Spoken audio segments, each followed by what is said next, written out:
Welcome back. আশা করছি আপনারা সকলেই ভালো আছেন। তো আজকে এই ভিডিওতে দেখাবো যে এই ধরনের ফটোগুলো কীভাবে জেনারেট করবেন। তো ফটো জেনারেট সবাই করতে পারবেন, কিন্তু প্রম্পট প্রয়োজন হয়। তো আমরা আমাদের ফোন থেকে জিমিনি অ্যাপ্লিকেশনটিকে ওপেন করবো এবং দেখাবো প্রম্পট কোথায় পাবেন বা কীভাবে ইউজ করবেন। তো জিমিনি অ্যাপ্লিকেশনটিকে ওপেন করার পর এখান থেকে প্লাস ওখানে ক্লিক করবেন, গ্যালারি অপশনে ক্লিক করবেন।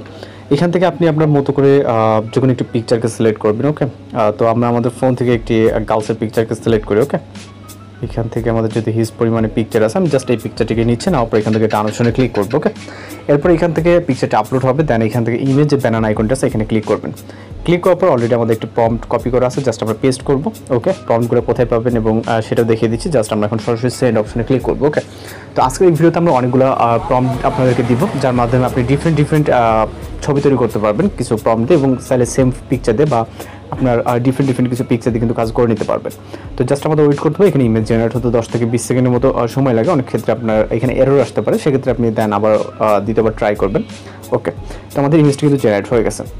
ক্লিক করবো, ডাউনলোড করবো। ওকে, তো একটি ইমেজ আমাদের এখানে জেনারেট হয়ে গেল। আমি সেম পিকচার দিয়ে আমি অন্যান্য ডিফারেন্ট ইমেজ আপনাদেরকে দেখাচ্ছি। ওকে, তো এখান থেকে টোটালি ব্যাক করবো। ব্যাক করার পর সেমভাবে এখান থেকে প্লাস এখন গ্যালারিতে চলে যাবেন এবং আপনি আপনার মতো করে আবারও যখন একটি পিকচার নেবেন। ওকে, আপনি আপনার মতো করে ডিফারেন্ট ছবি নিতে পারেন। আমার গ্যালারিতে যাই হোক আমি এখান থেকে একটি ছবি নিয়ে নিচ্ছি। ওকে, এই ছবিটা নিলাম, দেন ডান অপশনে ক্লিক করবো।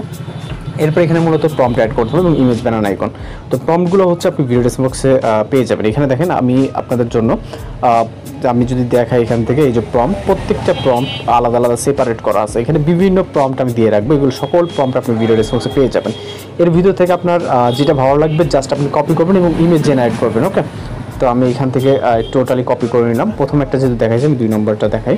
ওকে, এখানে সব করে দেখানো সম্ভব না, সব করে দেখাই দিলে অনেকটা সময় প্রয়োজন। আপনার যেটা ভালো লাগবে এবং প্রিভিউতে যেগুলো দেখছেন প্রত্যেকটা প্রম্পট এখানে দেওয়া থাকবে। ওকে, আপনি জাস্ট এখান থেকে জেনারেট করবেন আপনার পছন্দ মতো। এবং সবাই মূলত হচ্ছে আপনি ফটো এডিটিং টিউটোরিয়ালটা হয়তো অনেকেই জানেন, কিন্তু প্রম্পটের ব্যাপারে কিন্তু অনেকে খুঁজে পান না বা সঠিক প্রম্পটগুলো পান না। ওকে, তো এই প্রম্পটের জন্য মূলত এডিটিং করা কঠিন হয়ে পড়ে। তো জাস্ট আমরা ওয়েট করবো এবং নিচের দিকে যাবো। এখানে দেখছেন অনেক সুন্দরভাবে কিন্তু আমাদের একটি ফটো জেনারেট করে দিচ্ছে। জাস্ট আমরা এখন এটাকে সেভ করার জন্য সেভ অপশনে ক্লিক করবো। ওকে, তো আমাদের কিন্তু কাজ কমপ্লিট। আমরা দুটো দেখালাম। একে একে আপনি আপনার পছন্দ মতো এই প্রম্পটের দ্বারা অনেকগুলো ফটো জেনারেট করে নিতে পারবেন। তো এই ছিল মূলত ভিডিও এডিটিং টিউটোরিয়াল। আর কী ধরনের ভিডিও চান অবশ্যই কমেন্ট বক্সে জানাবেন। তো দেখা হচ্ছে পরবর্তী কোনো ভিডিওতে। সবাই ভালো থাকবেন, সুস্থ থাকবেন।